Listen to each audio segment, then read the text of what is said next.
Hi dear friends, അസ്സലാമു അലൈക്കും. അപ്പോൾ ഇന്ന് ഞാൻ വന്നിട്ടുള്ളത് നല്ലൊരു അടിപൊളി ഈസി സ്നാക്കിൻ്റെ റെസിപ്പി ആയിട്ടാണ്. അപ്പോൾ നമ്മളിന്നിവിടെ ചെയ്യാൻ പോകുന്നത് റേഷൻ കടല ഉപയോഗിച്ചിട്ട് നല്ലൊരു ഈസി സ്നാക്കാണ്. അപ്പോൾ നല്ല ഈസിയാണ് ഇത് തയ്യാറാക്കി എടുക്കാൻ. അപ്പോൾ നമുക്കിത് എങ്ങനെയാണ് ഉണ്ടാക്കുന്നതെന്ന് നോക്കാം. അപ്പോൾ അതിന് വേണ്ടിയിട്ട് ഞാനിവിടെ ഒരു 4 സ്ലൈസ് ബ്രെഡ് എടുത്തിട്ടുണ്ട്. ഇനി ഇത് നന്നായിട്ടൊന്ന് പൊടിച്ചെടുക്കണം. അപ്പോൾ ഞാനിവിടെ മിക്സിയുടെ ജാർ എടുത്തിട്ടുണ്ട്. ഇനി ഇതിലേക്ക് ചെറിയ പീസാക്കിയിട്ടൊന്ന് ഇട്ട് കൊടുക്കുകയാണ്, പെട്ടെന്ന് തന്നെ പൊടിച്ച് കിട്ടാൻ വേണ്ടിയിട്ട്. അപ്പോൾ നമ്മളിവിടെ മിക്സിയുടെ ജാറിലേക്ക് ഇട്ട് കൊടുത്തിട്ടുണ്ട് ബ്രെഡ് മുഴുവനായിട്ടും. അപ്പോൾ ഇനി ഇത് നന്നായിട്ട് പൊടിച്ചെടുക്കുക. അപ്പോൾ നമ്മളിത് നന്നായിട്ട് പൊടിച്ചെടുത്തിട്ടുണ്ട്. ഇനി ഇതൊരു പാത്രത്തിലേക്ക് മാറ്റാം.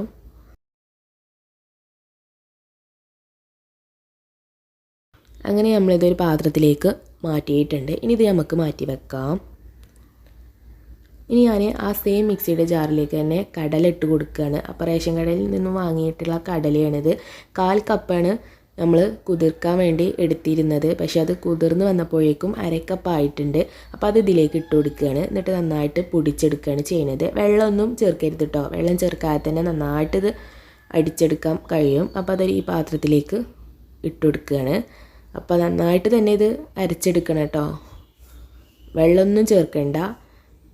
അപ്പോൾ നമ്മളിതൊരു പാത്രത്തിലേക്ക് മാറ്റിയിട്ടുണ്ട്. ഇനി ഇതിലേക്ക് ഒരു സവാള ഇതുപോലെ നീളത്തിലൊന്ന് മുറിച്ചത് ചേർത്ത് കൊടുക്കാം.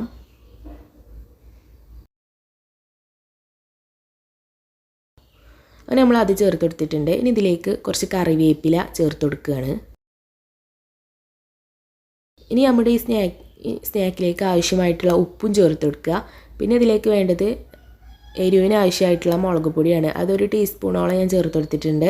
പിന്നെ ഒരു 1/4 ടീസ്പൂൺ മഞ്ഞൾപ്പൊടിയും ചേർത്ത് കൊടുത്തിട്ടുണ്ട്. പിന്നെ ഒരു ടീസ്പൂൺ ഇഞ്ചി വെളുത്തുള്ളി പേസ്റ്റാണ് ചേർത്ത് കൊടുത്തിട്ടുള്ളത്. നല്ലൊരു ഫ്ലേവറൊക്കെ കിട്ടും. ഇനി ഇതിലേക്ക് ഒരു ടേബിൾ സ്പൂണോളം കടലമാവും ചേർത്ത് കൊടുത്തിട്ടുണ്ട്. എന്നിട്ട് നന്നായിട്ടൊന്ന് മിക്സ് ചെയ്ത് കൊടുക്കുക. നിങ്ങൾക്ക് വേണമെങ്കിൽ എരിവ് കുറച്ചൊക്കെ അത്യാവശ്യം വേണമെന്നുണ്ടെങ്കിൽ പച്ചമുളക് ചെറുതായി മുറിച്ചതും ഇട്ടെടുത്താൽ മതി. ഇത് നന്നായിട്ട് തന്നെ മിക്സ് ചെയ്ത് കൊടുക്കട്ടോ, വെള്ളമൊന്നും ചേർക്കരുത്. അപ്പോൾ നമ്മളിത് നന്നായിട്ട് മിക്സ് ചെയ്ത് എടുത്തിട്ടുണ്ട്. ഇനി നമുക്ക് ഇതുപോലെ കുറച്ച് കയ്യിലൊന്ന് എടുത്തിട്ട് ബോൾസ് ആക്കിയിട്ട് എടുക്കാം കേട്ടോ.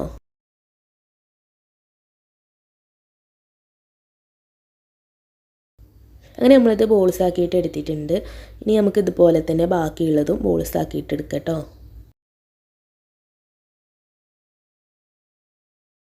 നമ്മളിവിടെ മുഴുവനായിട്ടും ബോൾസ് ആക്കിയിട്ട് എടുത്തിട്ടുണ്ട്. ഇതുപോലത്തെ ഒരു വലിപ്പത്തിൽ ഒരു 14 എണ്ണം വരെ കിട്ടിയിട്ടുണ്ട്. ഇനി നമുക്കിതൊന്ന് ഫ്രൈ ചെയ്തിട്ട് എടുക്കണം. അപ്പോൾ ഞാൻ അതിൻ്റെ മുന്നൊരു ബാറ്റർ തയ്യാറാക്കുന്നുണ്ട്, നമുക്കിത് മുക്കി പൊരിക്കാൻ വേണ്ടിയിട്ട്. അപ്പോൾ ഒരു പാത്രത്തിലേക്ക് 2 ടേബിൾ സ്പൂണോളം അരിപ്പൊടി ഇട്ട് കൊടുത്തിട്ടുണ്ട്. എന്നിട്ട് ഇതിലേക്ക് കുറച്ച് വെള്ളം ഒഴിച്ചിട്ട് ഒന്ന് ലൂസാക്കി എടുക്കുകയാണ് ചെയ്യുന്നത്. എന്നിട്ട് നന്നായിട്ട് തന്നെ ഇളക്കി കൊടുക്കട്ടോ, കട്ടകളൊന്നും ഇല്ലാതെ നന്നായിട്ട് ഒരു പേസ്റ്റ് രൂപത്തിൽ ആക്കിയെടുക്കുക. അപ്പോൾ ഇതാണ് ഇതിൻ്റെ ഒരു പാകം.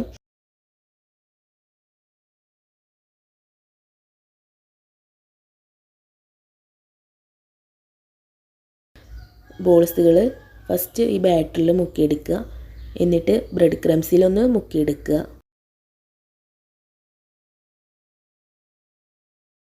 ഇതുപോലെ തന്നെ ബാക്കിയുള്ളതും ചെയ്തെടുക്കുക കേട്ടോ. അങ്ങനെ നമ്മൾ ബാക്കിയുള്ളത് ഇതുപോലെ തന്നെ ചെയ്തെടുത്തിട്ടുണ്ട്. ഇനി ഇത് നമുക്കൊന്ന് ഫ്രൈ ചെയ്തിട്ട് എടുത്താൽ മതി. അപ്പോൾ ഞാനിവിടെ ചൂടായ എണ്ണയിലേക്കിട്ട് ഇതൊന്ന് ഫ്രൈ ചെയ്തിട്ട് എടുക്കുകയാണ്.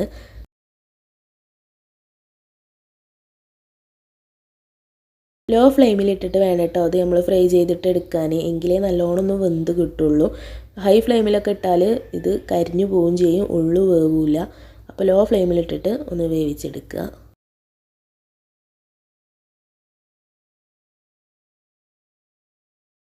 അപ്പോൾ നമ്മുടെ സ്നാക്കിൻ്റെ ഒരു ഭാഗം ഇവിടെ ആയിട്ടുണ്ട്. ഇനി ഇത് മറിച്ചിട്ട് കൊടുത്ത് ഒന്ന് വേവിച്ചെടുത്താൽ മതി.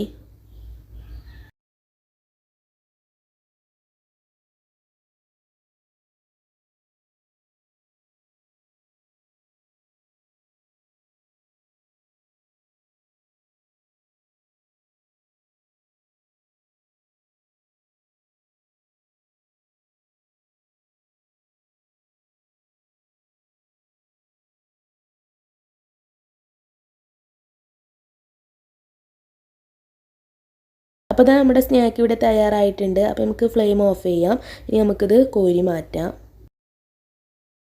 നല്ല ഈസി ആയിട്ടുള്ള ഒരു സ്നാക്കാണ്. എല്ലാവരും ഇതൊന്ന് തീർച്ചയായും ട്രൈ ചെയ്ത് നോക്കൂ കേട്ടോ. നല്ല ടേസ്റ്റ് കൊണ്ട് കഴിക്കാൻ. പിന്നെ ഇത് ചൂടോടെ തന്നെ കഴിക്കണം. ചൂടറിയാതെ അത്ര ടേസ്റ്റ് കൊണ്ട് തോന്നൂല. ചൂടോടെ തന്നെ കഴിക്കണം. അപ്പോൾ നമ്മുടെ ബോൾസ് എല്ലാം ഇവിടെ ഫ്രൈ ചെയ്തിട്ട് എടുത്തിട്ടുണ്ട്. ഇനി ഇതിൻ്റെ ഉള്ളു നമുക്ക് വെന്തുക്കണോ എന്ന് നോക്കാം. അപ്പോൾ ഇതുപോലെ ഞാൻ ഒരു ബോൾസ് എടുത്തിട്ട് ഒന്ന് ഉള്ളു വെന്തുക്കണോ എന്ന് നോക്കുകയാണ്. അപ്പോൾ അതാ അതിൻ്റെ ഉള്ളൊക്കെ നന്നായിട്ട് വെന്ത് വന്നിട്ടുണ്ട്. നല്ല ടേസ്റ്റ് ഉണ്ട് ഇതിന് കഴിക്കാൻ. ചൂടോടെ തന്നെ കഴിക്കണം, എങ്കിലേ ആ നല്ല ടേസ്റ്റൊക്കെ കിട്ടുള്ളൂ. ചൂടാറിയാൽ പിന്നെ അത്ര ടേസ്റ്റ് കൊണ്ട് കിട്ടുന്നില്ല. അപ്പോൾ എല്ലാവരും തീർച്ചയായും ട്രൈ ചെയ്ത് നോക്കുക കേട്ടോ. അപ്പോൾ നിങ്ങൾ ഇതുവരെ ഈ ചാനൽ സബ്സ്ക്രൈബ് ചെയ്തിട്ടില്ലെങ്കിൽ ഒന്ന് സബ്സ്ക്രൈബ് ചെയ്ത് സപ്പോർട്ട് ചെയ്യട്ടോ. അപ്പോൾ നമുക്ക് നെക്സ്റ്റ് വീഡിയോയിൽ കാണാം. അസ്സലാമു അലൈക്കും.